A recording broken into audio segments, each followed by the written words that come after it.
Hello बच्चों, चलिए प्रश्न को देखते हैं। प्रश्न है, युगलों के यौगिकों में विभेद के लिए एक रासायनिक परीक्षण दीजिए।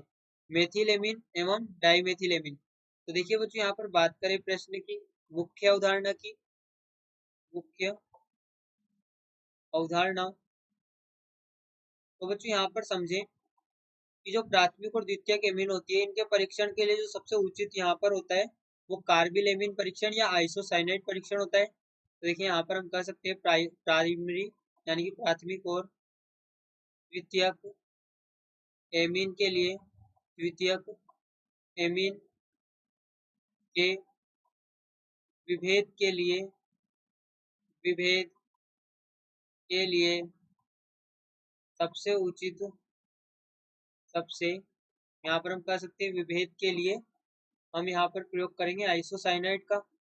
आइसोसाइनाइड, आइसोसाइनाइड परीक्षण का, आइसोसाइनाइड परीक्षण, या बच्चों यहाँ पर इसे कार्बिलेमिन परीक्षण भी कहते हैं। कार्बिलेमिन,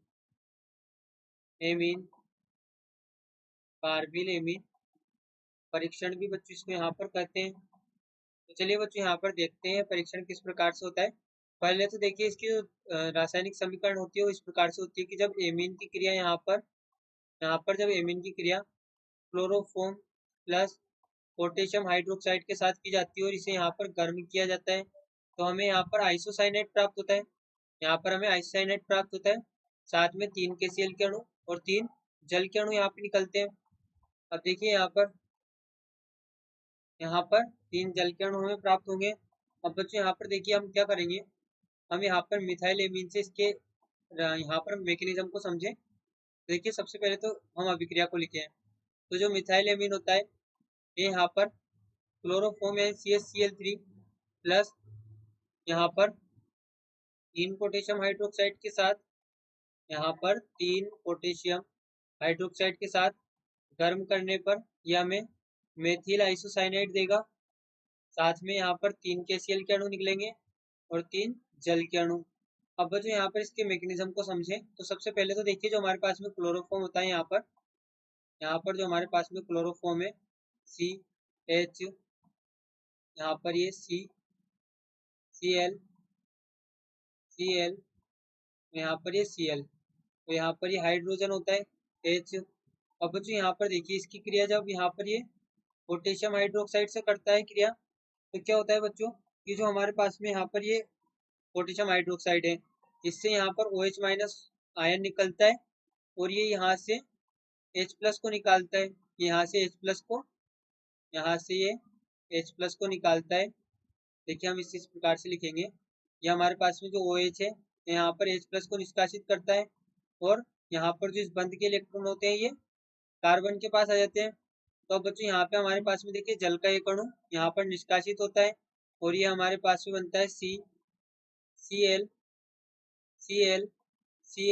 और जो बंध के अणु यहाँ पे आए थे तो यहाँ पर माइनस, यहाँ पर ये माइनस, यहाँ पर ये माइनस होगा और 2 ये यहाँ पर ये एक लोन पेयर। अब बच्चों देखिए यहाँ पर क्या होता है कि यहाँ पर जब दोबारा से यहाँ पर जो पोटेशियम बचा था हमारे पास में, ये फिर से क्या करता है कि यहाँ पर जो क्लोरीन है, इस क्लोरीन का यहाँ से निष्कासन करता है। यहाँ पर ये क्लोरीन का निष्कासन होता है, यहाँ पर क्लोरीन का निष्कासन होता है और ये पोटेशियम के साथ KCl बना लेती है। तो हमें यहाँ पे जो प्राप्त होता है वो Cl और Cl होता है। और बच्चों इसका जो नाम है यहाँ पर, इसका नाम होता है डाइक्लोरोकार्बिन। डाइक्लोरोकार्बिन इसका नाम होता है, डाइक्लोरोकार्बिन।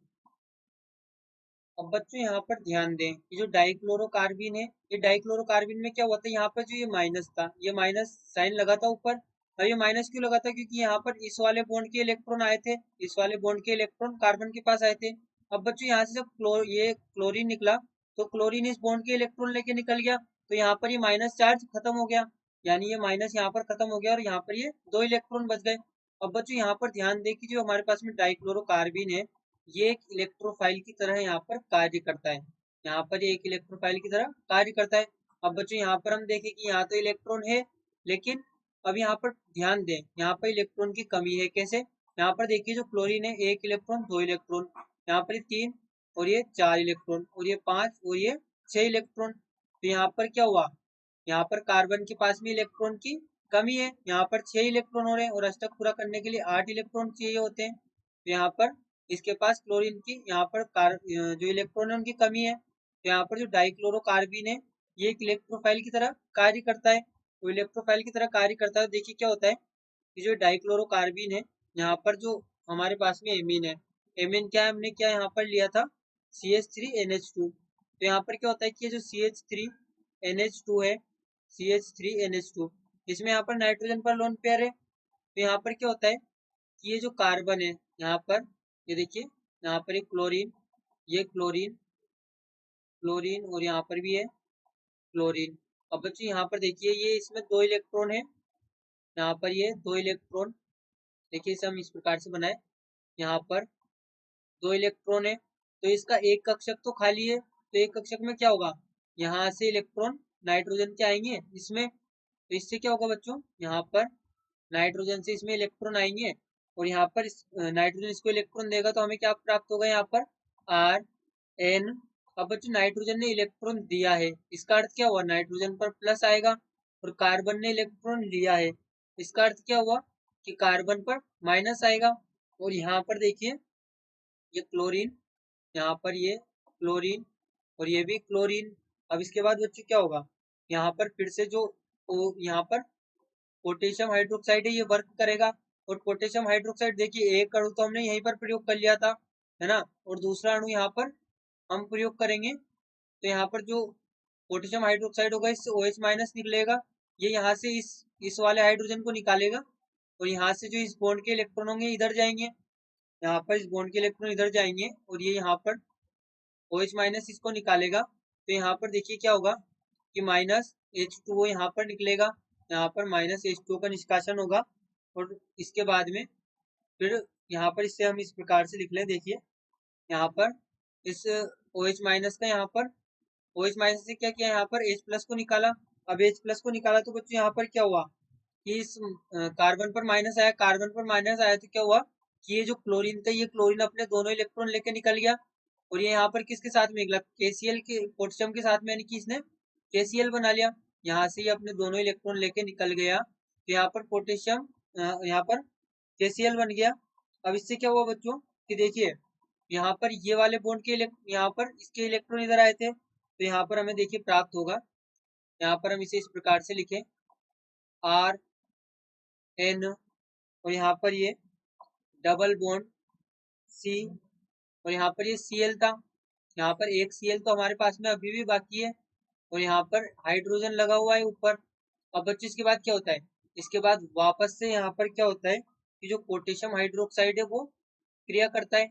यहाँ पर देखिए हमारे पास में CH3 है, CH3 और यहाँ पर ये भी CH3 है। तो यहाँ से क्या होता है कि वापस से पोटेशियम हाइड्रोक्साइड वर्क करेगा और पोटेशियम हाइड्रोक्साइड क्या करेगा, यहाँ पर ये OH माइनस का निष्कासन करेगा और OH माइनस यहाँ से जो ये एसिडिक H प्लस है इसका निष्कासन करेगा और यहाँ पर जो इस बॉन्ड के इलेक्ट्रॉन होंगे वो इधर जा रहे होंगे, इस बॉन्ड के इलेक्ट्रॉन यहाँ पर इधर जा रहे होंगे। तो देखिए यहाँ पर हमें प्राप्त होगा, यहाँ पर पहले तो क्या होगा कि यहाँ पर माइनस H2O और साथ में जो पोटेशियम है इसके साथ में, अब यहाँ पे देखिए ये इलेक्ट्रॉन इधर आ रहे हैं तो ये जो क्लोरीन होगा ये अपने दोनों इलेक्ट्रॉन लेके निकलेगा, तो यहाँ पर माइनस KCl बनेगा। तो हमें यहाँ पर प्राप्त होगा CH3N और डबल यहाँ पर ट्रिपल बॉन्ड C और यहाँ पर नाइट्रोजन पर प्लस और यहाँ पर ये माइनस, ये हमारे पास में होगा।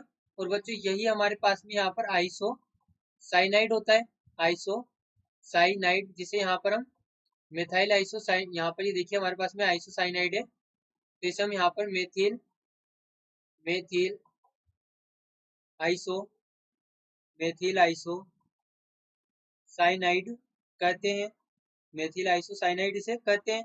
अब बच्चे यहाँ पर बात करें डाइएथिलेमिन की, तो देखिए जो डाइएथिलेमिन यहाँ पर होता है, यहाँ पर जो डाइएथिलेमिन है CH, यहाँ पर डाई मेथिलेमिन, यहाँ पर डाइमेथिलेमिन है, तो ये यहाँ पर इस प्रकार से होगा NH CH3 और यहाँ पर CH3। अब बच्चों यहाँ पर हमने ये तो बना ही लिया था जो डाइक्लोरोकार्बिन है, तो अभिक्रिया को यहीं से स्टार्ट करते हैं। तो क्या होगा कि यहाँ पर जब डाइक्लोरोकार्बिन क्रिया करेगा, यहाँ पर जब डाइक्लोरोकार्बिन आएगा तो ये नाइट्रोजन क्या करेगा, डाइक्लोरोकार्बिन को यहाँ पर इलेक्ट्रॉन देगा। अब इलेक्ट्रॉन देने के बाद देखिए वापस से यहाँ पर CH3N और यहाँ पर ये H और यहाँ पर प्लस, तो यहाँ पर C, यहाँ पर ये प्लस और यहाँ पर ये माइनस Cl और Cl बनेगा। अब इसके पश्चात देखिए बच्चों यहाँ पर ध्यान दें कि यहाँ पर जो पोटेशियम हाइड्रोक्साइड है, ये पोटेशियम हाइड्रोक्साइड यहाँ पर क्रिया करके क्या करेगा, इस हाइड्रोजन को निकाल देगा, इस हाइड्रोजन का निष्कासन करेगा। यहाँ पर OH माइनस जो है तो यहाँ पर बनेगा, देखिए यहाँ पर होगा, यहाँ पर CH3 था तो हमारे पास में होगा CH3N CH3 प्लस, और इस वाले बंद के इलेक्ट्रॉन इधर आएंगे, यहाँ पर ये प्लस है और इस बंद के इलेक्ट्रॉन इधर आएंगे, यहाँ पर इस बंद के इलेक्ट्रॉन इधर आएंगे। तो देखिए हमें यहाँ पर प्राप्त होगा, यहाँ पर डबल बॉन्ड, तो यहाँ पर C माइनस और एक क्लोरीन यहाँ पर इसके साथ में निकल जाएगा। तो यहाँ पर देखिए निष्कासन किस किस का होगा, यहाँ पर निष्कासन होगा माइनस H2O और माइनस KCl का, यहाँ पर निष्कासन होगा H2O और KCl का, यहाँ पर निष्कासन होगा माइनस H2 और माइनस KCl। उससे बच्चों यहाँ पर देखिए क्या होगा कि यहाँ पर एक क्लोरीन बचेगा। अब आप ध्यान दें कि यहाँ तक तो अभिक्रिया यहाँ पर भी संपन्न हुई थी और यहाँ पर भी संपन्न हुई है, लेकिन इसके पश्चात क्या होता है कि यहाँ पर जब फर्दर पोटेशियम हाइड्रोक्साइड की क्रिया होती है तो अब देखिए यहाँ पर हाइड्रोजन ही नहीं है, यहाँ पर हाइड्रोजन ही नहीं है जो यहाँ पर OH माइनस के साथ निकले, तो यहाँ पर ये आगे अभिक्रिया नहीं हो पाती।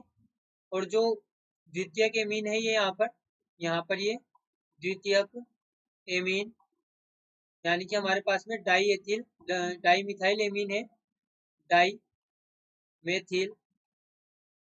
Methyl amine. ये बच्चों यहाँ पर आइसोसाइनाइड परीक्षण नहीं देता, आइसोसाइनाइड परीक्षण आइसोसाइनाइड नहीं बनेगा, तो हम कह सकते हैं कि आइसोसाइनाइड परीक्षण नहीं देगा। तो बच्चों देखिए यहाँ पे हमने पहचान कर ली कि जो प्राथमिक एमीन है, प्राथमिक एमीन जो कि हमारे पास में मेथिल एमीन है, मेथिल एमीन, इसने क्या किया यहाँ पर, जो हमने क्लोरोफॉर्म और पोटेशियम हाइड्रोक्साइड की क्रिया करके यहाँ पर डाइक्लोरोकार्बिन बनाया था, इसको इलेक्ट्रॉन देके यहाँ पर इसने फाइनली मेथिल आइसोसाइनाइड का निर्माण किया। लेकिन यहाँ पर जो डाई मेथिल एमीन है ये यहाँ पर बीच में ही रुक जाएगा और एक और पोटेशियम हाइड्रोक्साइड के साथ क्रिया नहीं करेगा, तो यहाँ पर आइसोसाइनाइड उत्पाद नहीं बनाएगा। तो यहाँ पर ये जो द्वितीयक एमीन है ये यहाँ पर कार्बिल एमीन परीक्षण नहीं देती, और यही हमने मुख्य उदाहरण में लिखा है कि जो द्वितीयक एमीन है, द्वितीयक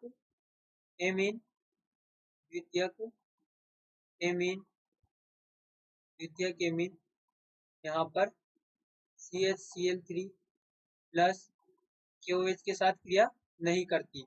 यहाँ पर बच्चों हमारे पास में जो प्राथमिक एमीन है ये क्रिया करेगी, लेकिन जो द्वितीयक एमीन है ये क्रिया नहीं करेगी। तो यहाँ से हम देख सकते हैं कि हमने मेथिल एमीन और मेथिल एमीन का रासायनिक परीक्षण द्वारा, जो कि यहाँ पर कार्बिल एमीन परीक्षण या आइसोसाइनाइड परीक्षण के नाम से जाना जाता है, इस परीक्षण के द्वारा हमने यहाँ पर दोनों की पहचान कर ली, ये मेथिल एमीन और ये डाइमेथिल एमीन। आशा करते हैं आपको प्रश्न समझ आया होगा। धन्यवाद।